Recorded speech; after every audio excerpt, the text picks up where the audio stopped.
Hello, YouTube viewers. Welcome to my channel Science to Technology. In today's show, Future Friday, we're going to talk about asteroid impacts. So let's dive right into it.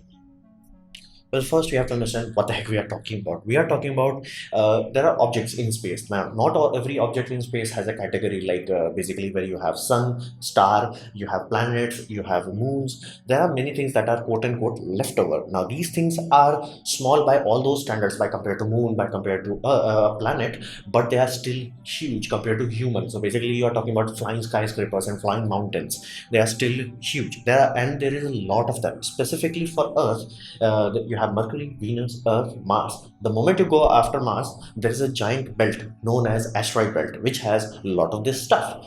Now, that is the very serious reality of our situation. Now, the problem that we are facing, that the fact the mass is not that big of a deal. The problem is they are traveling so fast. To sustain orbit, you must be traveling at some significant speed. Now, that speed multiplies your kinetic energy. Basically, if you are traveling at 100 kilometer per hour, yeah, you have certain amount of energy. But what happens if you are traveling at 10,000 kilometer per hour? Again, you are reaching nuclear level energy. So same thing happens with asteroid also, because they are traveling at orbital velocity. That's why they are in orbit. They are ludicrously kinetically energy source. So to say, they are very powerful. And then, not to mention, when I'm saying small, I'm not meaning small as in like, oh, it's not a big deal. They are sometimes as huge as like 3 to 5 kilometers. They are huge, and some of them can be even bigger than that. So reality is the energy level that we are talking about. If any impact situation happens, it's mega nuke levels. You don't even count them in nukes. You're like, okay, one mega nuke, 110 nuke. So it's on a different level. Like one of these maybe, if it hits a bad enough time, it can cause such a cataclysmic event that 100% of Earth's biodiversity could die. 100%. And that's a small one. If a big one happens, well, there won't be a planet, so you don't have to worry about things. So how do we classify this kind of vast array? Because again, there are many things that are small, many things are in the between, many things are very small. So how do we do that?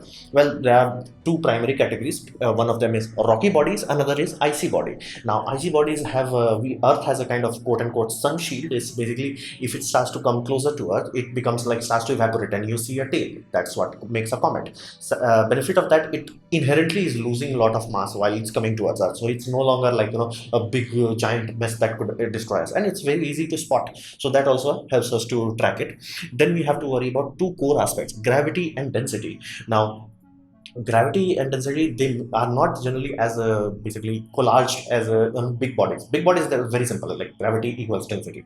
But in the small bodies, you could literally have two objects that have different density and they are clumped together, literally. So this sort of scenario creates a very awkward scenario where you have to study these two independently, because you could have a, okay, one dense object, one large object, but somehow in because they are combined together, they have a spin axis in the center. So for this reason, you also have to thoroughly study the density and gravity, and they could not be like guaranteed like, okay, this is how it's gonna be. It's not a like, okay, sphere. So based on that, it could pose a very significant challenge if you want to stop it.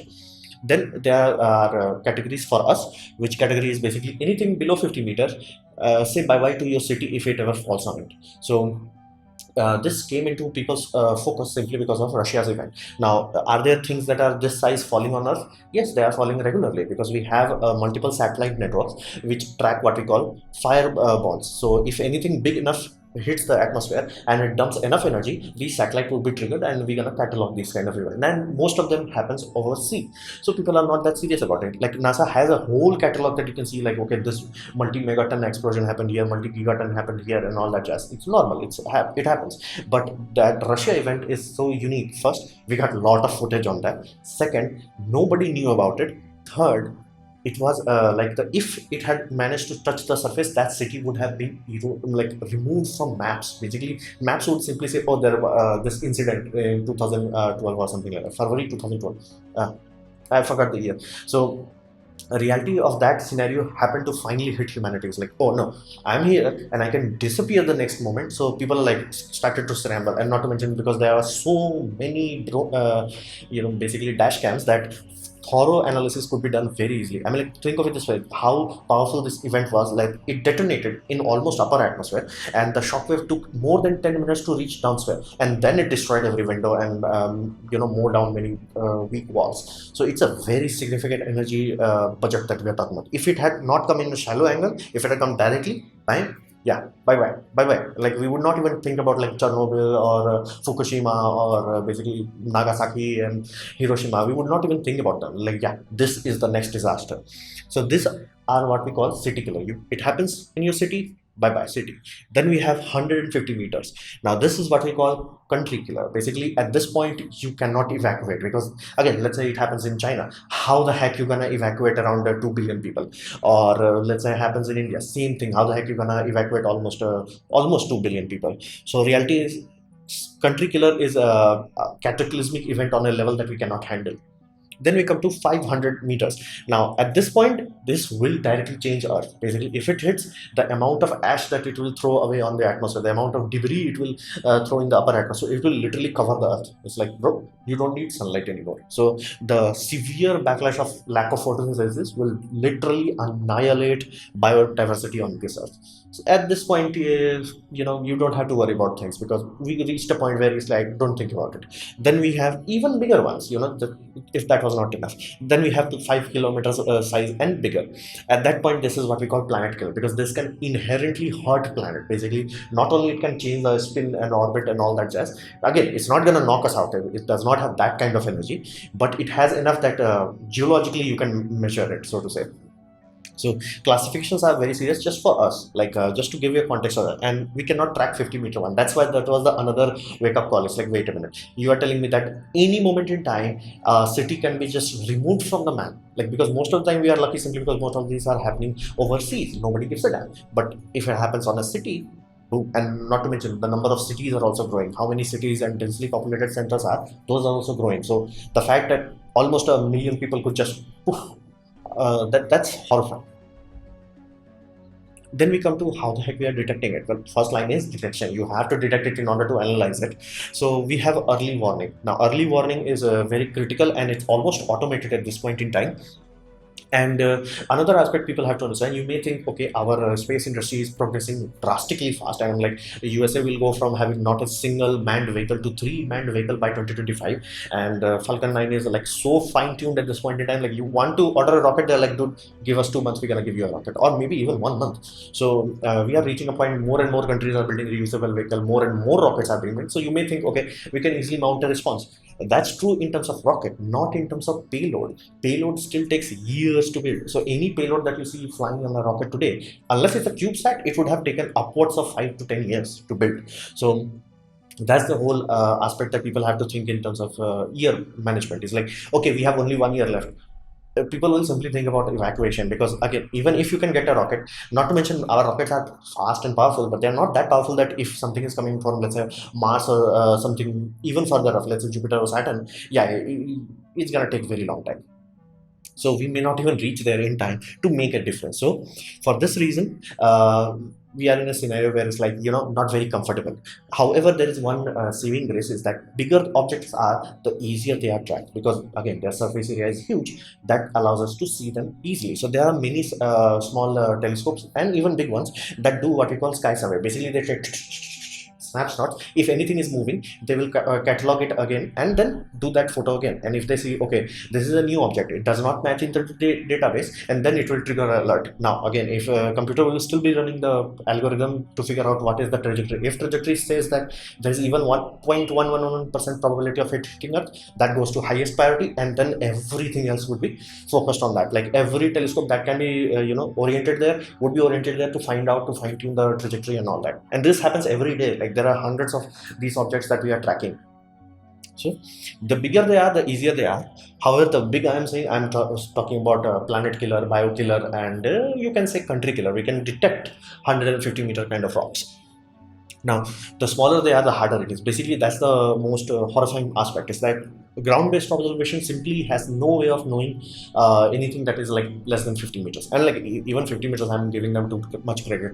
So that's the harsh reality. So people want to build something like a Sentinel program. But the idea is that you can have hundreds of these satellites, or as many as you can afford, looking in infrared, because these objects are very bright in infrared, and you will be sending them in a point of Venus. Basically, you're gonna have Mercury, Venus, Earth, Mars. Now you have Earth and Venus in between. You're gonna have that, and it's gonna orbit the Sun. So you're gonna have like Sun would be here, your station, the Sentinel that is observing would be here, and Earth would be here. The benefit of that would be you will get much wider view, and you will not have like, okay, somebody directly came from the Sun side. You will not have that Russia scenario, and because it's working in infrared spectrum, and Sun is like, again, Sun is ludicrously bright in infrared spectrum. All of those things, even smaller objects, starts to become more and more visible, and because of the field of view, you can track much more objects much more easily, much more effectively. So this detection grid idea has been floated around the space agencies for long enough time. Like, it's not okay, today somebody had this idea. People are like, yeah, when Russia's event happened, it's like, yeah, we were talking about this in 1920. Like, that was a mathematical idea, but you get the idea. Like in 1980s, there were like actual people who were doing actual mathematics to like, okay, how the heck we will do a detection grid if we needed it. So many of the missions have been fast tracked right now. So they are like, okay, let's try to send it to Parliament for them to reject it. Then once we detect something, we have to analyze it, because again, classification is just not good enough for us right now. If you truly want to do something, you have to know every single aspect of it, and that is why we say knowledge is key. Now, density limits our option, because there are many objects that are clumped together by gravity itself. Now, weak gravity. So what does that mean? That simply means if you detonate a nuke inside it, it will go like this and then it will fall back up. It's like, what was the point? That's the reality. If it's a rocky body, we can separate it apart. If it's not a rocky body, it's like, gravity is clumping them together, we have to do something else. So that is the main reason why you see so many asteroid missions that are going right now. Asteroid return mission, asteroid capture mission, asteroid redirect mission, all of them are building us basically tools that will allow us to analyze asteroid in future much faster, much more accurately. And it is a very important, that's why a whole of European Union is paying so much money into that aspect. Even Japanese space agency is pouring their money into this. This is a very critical aspect. This is like, somebody is working in the background, but they are laying the foundation of what will become the future safeguard of our planet, so to say.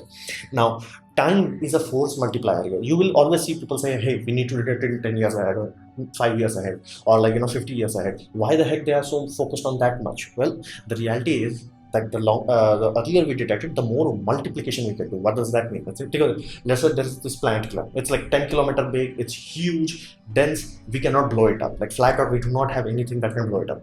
What can you do? You put something like that is pushes very little. But here's the deal. It's gonna change its orbit by what? Nothing in a year. But what if you are still constantly applying thrust? Very little thrust. Iron engine, you keep applying the thrust. But what happens after 10 years? Now you have moved it by 1 degree. Now it can miss Earth. Now you do that for 20 years or 30 years. You get like you guaranteed output happens. So that is why time is classified as force multiplier. So any energy that you impart on something, and if you keep imparting it over long enough time, you will change its trajectory. So that is the reason time is a multiplier here. We need to know this. It's not like we do not have tools for it. It's like your tool will work much more effectively if you have the time. And space mission needs data. You cannot just like, okay, let's say we detected something, just send a rocket there. Like your payload has to be fine-tuned for that. If it's an icy body, maybe you want to use chemical thrusters or something like that. So you heat it up much more. Or maybe let's say it's a rocky body, but it's a very, very dark. You may want to paint it white color so it heats up in that area, or reflects energy in that area, so it starts to act as like a unbalanced thruster, so it will move away, tumble it away from its trajectory. So for these reasons, all these missions that you're seeing, from Bennu missions to the missions that where we want to study, like why the heck we want to study something that is farther out than Pluto, these are the reason we are laying the foundation of our defense force. Then a few years ago, every Tom, Dick and Harry was talking about this one idea, gravity tractor. Now, benefit of that is like, if we are talking about something huge, as in huge planet killer, this is the only thing that we know mathematically certain that it will work. Now, you have to put something heavy there. Heavy as in like few tons will do, few hundred tons will do really well, and few thousand ton will be amazing. And you just gonna orbit around it, just a little bit, just a little bit. And like whenever you are away from it, you fire the thruster a little bit more. So your gravity on this massive object will be very little. Basically, like if that object is emanating around, let's say 1 megawatt of gravity, you are emanating 1 watt of gravity. Now, does that do much? Not in one day, but over 10 years it will. So that's why those gravity trackers are like very precise tool, and they need time. Like they need time, but they can change anything. They can change the orbit of anything if you have long enough time scale. So we get the fine control, we get the like control over big objects. Side effect, they need years in advance, and not to mention you may need years before that in order to launch it. So it's time wise, it's not very snappy response, but it does work. We know for a fact. And not to mention, NASA is already working on a DART mission which will try to test these things out.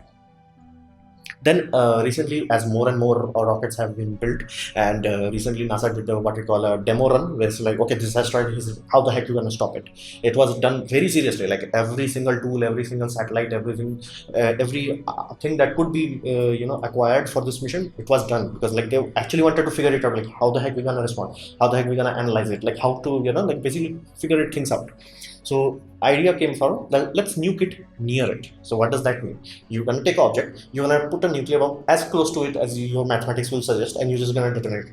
And then you keep doing it, basically like you carpet bombard it from far. So the benefit of that, side effect is you lose half of the energy, because like other half will go in this direction, but half of them will vaporize the surface. Now if you vaporize the surface, that surface becomes like a jet engine. It's gonna exhaust the material. So that way you can push very big objects, and nuclear weapons right now are powerful enough, and not to mention many of them are designed for this kind of scenario where you're like, okay, one warhead is going to detonate, but its EMP charge and its a massive impact will not damage the other warheads, because again we know how to do tick, tick, tick, tick, tick with nuclear warheads. So that's the whole idea, like near detonation. It's like tick, tick, tick, tick, tick. We can do that right now. That's one option. Second option is ion propulsion. NASA is working on this design, and the idea is you're gonna have a spacecraft that is like, let's say, standing here. One engine is firing here, one is firing here. So idea is you're gonna get it into the orbit. And once you know where you have to be, like final orbit and all location, you're gonna fire the engine that is directly pushing on the surface. Again, your satellite will start to go away. You don't want that. So the second engine will be fired to cancel it out. So these two, like you're basically pushing it with ion wind. You're just pushing it. Now again, it will not do anything in few days, but over the course of a year, it will deflect very big things. Another simpler, cheaper options are like big mirrors. You're gonna have lot of small aimable mirrors, so you do not have a scenario where it's like one phase, everything is dead. You're gonna have hundreds of small mirrors, and all of them will aim sunlight into one fixed spot. Benefit that energy is free, and you're gonna evaporate that small section and make it a continuous thrust. So it's like you can keep doing that. So there are many options where we can dump energy into the situation to solve our problem. And brute force has this old adage to it. If you're not solving your problem with brute force, you're not applying enough of it. So it can be done. If we truly want to do something, let's nuke near it, that's a very tangible scenario without shattering that object into many small things. And not to mention that shattering will not happen if its object is big. So near surface detonate, or even you just lay hundreds of nuke on the surface and just sink it, detonate it. Things can be done. So we have the option. It's not like we are hopeless, and more than enough people are right now are working on it brick by brick, day by day. So our final defense rate will still take time. I'm expecting still by 2050 or 2060, but more than enough people are working on it that I'm like, humanity is in safe hands. And not to mention that Russia event was like a really close call. It's like, whoa, this is real. This is as real as it gets. Like you imagine this: you woke up, hey, I'm gonna call my cousin and all that. Oh no, that city is gone. That city disappeared. So we are in good hands at this point in time. So this was my presentation on asteroid impacts and mitigation. I hope you liked it, learned from it. In that case, please click the like button, share it amongst your friends. That will help me a lot. If you didn't like it, didn't enjoy it, I'd urge you to press dislike, press it twice to show me your extra disappointment, and please leave a comment because I try to reply to all of them. Subscribe, press the bell icon if you're free, and as always, thanks for watching.